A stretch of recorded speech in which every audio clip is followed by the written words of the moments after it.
Viewers அனைவருக்கும் வணக்கம். நம்ம வந்து இந்த மாதிரி லாங் வீடியோ போட்டு ரொம்ப நாள் ஆகுது. அதே போல் வாய்ஸ் ஓவர் கொடுத்துமே ரொம்ப நாளாக ஆகுதுங்க. இந்த வேலைக்கு போனதுக்கப்புறம் நமக்கு வந்து வீட்டில் காலையில் சமையல் மதிய சமையல்லாம் செஞ்சுட்டு வேலைக்கு போகிறது, இந்த மாதிரி வீடியோலாம் எடுத்து அப்லோட் பண்ணுறது எப்போமா தான் பண்ணிகிட்ருக்கேன். இந்த மாதிரி எடிட் பண்ணி வாய்ஸ் ஓவர் கொடுக்கலாம் முடியலைங்க. இருந்தாலும் ஒரு மனசு கேட்கல. 2 வருஷம் 2.5 வருஷம் போராடி இருக்கமே, அதை அப்படியே விடவா அப்படிங்கிற ஒரு எண்ணத்தில் தாங்க அப்பப்போ வீடியோ போட்டுட்ருக்கேன். இது வந்து நைட்டு வேலைக்கு போயிட்டு வந்து நைட்டு சாப்பாடுக்கு என்ன இருக்குதுன்னு வந்து பார்த்தேங்க. இது எங்கள் வீட்டில் மோஸ்ட்லி நடக்கிற ஒரு சில விஷயந்தான். ஏன்னா என் பிள்ளைங்க என்ன பண்ணுவாங்கன்னா, சாப்பிட்டுட்டு மிச்சம் சோறு இருக்குதுன்னு வைங்களேன், தண்ணி ஊற்றிலாம் வைக்க மாட்டாங்க, அப்படியே வச்சுருவாங்க.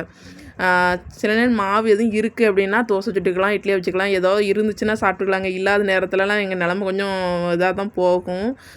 சாப்பிட தோணாதுங்க. டயர்டாக இருக்குமா வேலைக்கு போய்ட்டு வந்து வேறு என்ன செய்ய அப்படின்னு தோணும்.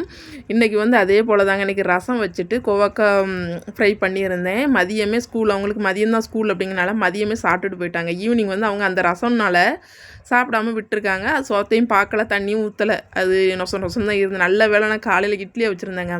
அந்த இட்லி வந்து ஒரு சட்டி இட்லி வந்து அப்படியே இருந்தது.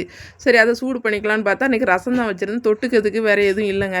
சரி என்ன பண்ணலாம் அப்படின்னு யோசிச்சுட்டு இருக்கும்போது ஒரு வீடியோ பார்த்தேன். அதாவது தக்காளி தண்ணி சட்னி எப்படி செய்யலாம் அப்படின்னு சொல்லி பார்த்துட்டு இருந்தேன். நான் இந்த மாதிரிலாம் சட்னி வைக்க மாட்டேன். இந்த மோஸ்ட்லி நம்ம வீடியோ பார்க்குறவங்களுக்கு தெரிஞ்சிருக்கும் நான் எந்த மாதிரி ஒரே டைப்பில் தான் சட்னி தக்காளி சட்னி வைப்பேன். டேஸ்ட்டு சூப்பராக இருக்கும். சரி, இந்த டைம் வந்து வேறு ஒன்றும் இல்லை, அவசரத்துக்கு என் பிள்ளைங்க இது மாதிரி செஞ்சு கொடுங்கம்மா அப்படின்னாங்க. அதனால் சரி அப்படியே செய்யலாம் அப்படின்னு சொல்லிட்டு ஒரு 4 தக்காளி, மீடியம் சைஸ் தக்காளி தான் எடுத்திருக்கேன். இட்லி அதே நேரத்தில் வந்து காலையில் வச்ச இட்லி தான், சூடு பண்ணிக்கலாம் அப்படின்னு சொல்லிட்டு ஆவி கட்டிட்டேங்க. அப்புறம் ஒரு 4 தக்காளி வந்து தண்ணியில் வேக போட்டுட்டேன். கொஞ்ச நேரத்தில் நல்லா தோல் உறிஞ்சி வந்துருச்சு. நான் அந்த வீடியோவில் போட்டிருக்க மாதிரியே தான் ரெடி பண்ணி பார்த்தேன். தோல் உறிஞ்ச உடனே ஆற வைக்கணுங்க. நமக்கு இந்த ஆற வைக்கிறதுக்கெல்லாம் பொறுமை இல்லை. டைம் ஏற்கனவே 7 மணிக்கு தாண்டி போயிடுச்சு. மோஸ்ட்லி சீக்கிரம் சாப்பிட்ருவோங்க. அதனால் இந்த சூடாகவே கொஞ்சம் தோலெல்லாம் உரித்தோம். ரொம்ப கஷ்டப்பட்டு உரித்தோன்னு சொல்லலாம். சூடான கை பொத்திடுச்சு. நல்ல இதாக தான் இருந்தது. எப்படியோ தோலை உரிச்சிட்டு அப்புறம் வந்து இந்த கீழ்ப்பக்கத்தில் ஒரு இது இருக்குது பார்த்திங்களா, நம்ம கட் பண்ணி தூர எடுப்போம் பாருங்க, அந்த பகுதியை வெட்டி எடுக்கணுங்க. ஆனால் கத்தியை போட்டு எடுக்க முடியல. சரி இருக்கட்டும், நம்ம அப்படியே அரைச்சிக்க வேண்டியதான். ஏன்னா மிக்ஸி ஜாரில் போடும்போது அரைப்பட்டுருமே அப்படிங்கிறதுக்காக அப்படியே போட்டுட்டேன். நீங்கள் வேணால் ஆற வச்சுட்டு அதில் இருக்க அந்த பகுதியை கட் பண்ணிவிட்டு போடுங்க. நான் அப்படியே போட்டு அரைச்சிட்டேன். அதே போல் அரைச்சிட்டு வந்து கலர் வந்து அந்தளவுக்கு ரெட்டிஸாக இல்லைங்க. அவங்க அரைச்சி பார்க்கும்போது ரெட்டாக இருந்தது. இது அந்த ரெட் கலர்லேயே வரலை. ஒருவேளை தோலில் தான் அந்த கலர் இருக்குமாங்கிறது எனக்கு தெரியல. அப்புறம் கடாயில் ஆயில் ஊற்றிட்டு அதை அரைச்சிட்டு வந்துக்க வேண்டியதான். அப்புறம் கடாயில் ஆயில் ஊற்றிட்டு கொஞ்சமாக கடுகு போட்டுக்கலாம், கொஞ்சம் சீரகம் போட்டுக்கலாம். 2 பொரிஞ்சதுக்கப்புறம் பல்லாரி எவ்வளோ வேணாலும் போட்டுக்கலாங்க. ஆனால் நான் ஒரு மீடியம் சைஸ் பல்லாரி தான் கட் பண்ணி சேர்த்துருக்கேன். அதையும் நல்லா வதக்கிட்டு கொஞ்சம் கருவேப்பிலை போட்டுக்கலாம். அதையும் வதக்கிட்டு மிளகா போட சொன்னாங்க. நான் ஒரு மிளகா கொஞ்சம் பெரிய மிளகாவாக இருந்து பாதி மிளகா தான் கட் பண்ணி சேர்த்தேன். அதையும் நல்லா வதக்கிட்டு அப்புறம் அரைச்சி வச்சுருக்க தக்காளி பேஸ்ட் இருக்குது பார்த்திங்களா, அதையும் போட்டு கிண்டணும். ஆனால் நான் அதுக்கு முன்னாலேயே மசாலா போட ஸ்டார்ட் பண்ணிட்டேன். இதுக்கு வந்து மஞ்சள் தூள், வத்தல் தூள், மல்லித்தூள் சொன்னாங்கங்க. என்கிட்ட வந்து வத்தல் தூள் இருந்து மல்லித்தூள் கிடையாது. நான் வந்து குழம்பு மிளகாத்தூளாக தான் அரைச்சி வச்சுருக்கேன். அதனால் அதில் ஒரு 3/4 ஸ்பூன் போட்டுக்கிட்டேன். சரி ட்ரை பண்ணி பார்ப்போம், வேறு இல்லாததுக்கு என்ன பண்ணுறது அப்படின்னு சொல்லிட்டு அது கூட நல்லா வதக்கிட்டு அப்புறம் நம்ம அரைச்சி வச்சுருக்கோம் பார்த்திங்களா தக்காளி பேஸ்ட்டு, அதையும் சேர்த்து ஊற்றிக்க வேண்டியதான். இதில் வந்து எவ்வளோ நாளும் தண்ணி சேர்த்துக்கலாமா, நான் கொஞ்சம் எக்ஸ்ட்ரா ஓரளவுக்கு சேர்த்துக்கிட்டேன். நமக்கு போதும் அப்படிங்கிற அளவுக்கு சேர்த்துட்டு சால்ட்டெல்லாம் போட்டுட்டு குழம்பு அப்புறம் நல்லா கொதிக்க வச்சுக்க வேண்டியதான். நல்லா கொதித்ததும் கொஞ்சம் கலர் நல்லா வந்ததுங்க. ஃபஸ்ட்டு தான் கலர் இல்லாமல் இருந்தது, போக போக கலர் வந்தது. டேஸ்ட்டு அப்படின்னு பார்த்திங்கன்னா பரவாயில்ல, வித்தியாசமாக இருந்தது. நாங்கள் எப்பவும் வேறு, அதாவது வதக்கி வெங்காயம் தக்காளியெல்லாம் வதக்கி அரைப்போம் பார்த்திங்களா, அது வேறு டேஸ்ட், இது வேறு டேஸ்ட்டுங்க.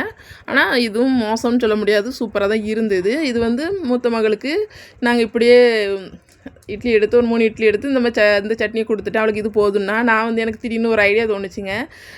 இந்த மாதிரி வெறும் சட்னியை சாப்பிட்றதுக்கு 2 முட்டையை உடச்சி ஊற்றி ஒரு முட்டை தொக்கு மாதிரி ரெடி பண்ணிக்கலாம் அப்படின்னு சொல்லிட்டு ஒரே ஒரு முட்டை தான் அதை உடச்சி ஊற்றி நல்லா கலக்கிட்டு கொஞ்சம் கொஞ்சம் அப்படி ஊற்றிட்டு ஒரு திடீர்னு ஒரு முட்டை தொக்கு ரெடி பண்ணியாச்சு. இதுவும் டேஸ்ட்டும் சூப்பராக இருந்தது. அதாவது 2 in 1 அந்த மாதிரி கணக்கு தான். அப்படின்னு சாப்பிட்டுக்கலாம், சைவத்துலையும் சாப்பிட்டுக்கலாம், அசைவத்துலையும் சாப்பிட்டுக்கலாம், அந்த மாதிரி தாங்க. நல்லா இருந்தது. எதிர்பார்க்கலாம் நல்லா இருக்குமோ என்னவோ தெரியல அப்படின்னு நினச்சேன். ஓரளவுக்கு நல்லா இருந்ததுங்க. நானும் இளைய மகளும் அதை தான் வச்சு சாப்பிட்டோம்.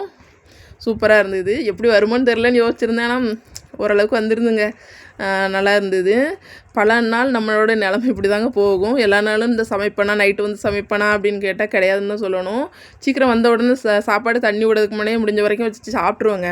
அப்புறம் 2வது மறுபடியும் ஏன்னா காலையிலேயே நம்ம 2 நேரத்துக்கான சமையல் செய்வோம் பார்த்தீங்களா, அதெல்லாம் செஞ்சுட்டு அறக்க பறக்க வேலைக்கு போகணும். அங்கேயும் கஷ்டமாக வேலை பார்த்துட்டு இங்கே வந்து ரொம்ப டயர்டாயிருங்க. வீட்டுக்கு வந்தோடனே வீட்லேயும் வேலைகள் பார்க்க வேண்டியிருக்கும், பாத்திரம் கிடக்கும், வீட்டு தூக்கணும், இந்த மாதிரி வீட்டு வேலையும் பார்க்கணுங்கும்போது நம்ம ரொம்ப டயர்டாயிருது. ரொம்ப நாள் கழித்து வீடியோ போட்டிருக்கேன். நமக்கு லைக் பண்ணி ஆதரவு கொடுங்க. அப்புறம் அந்த ஆதரவு கொடுங்க அப்படிங்கிற வார்த்தை எனக்கு சொல்ல தோணாதுங்க. ரொம்ப நாளாக சொல்ல தோணலை. சரி ஏதோ சும்மா சொல்லியிருக்கேன். வீடியோ பிடிச்சா லைக் பண்ணுங்கள்.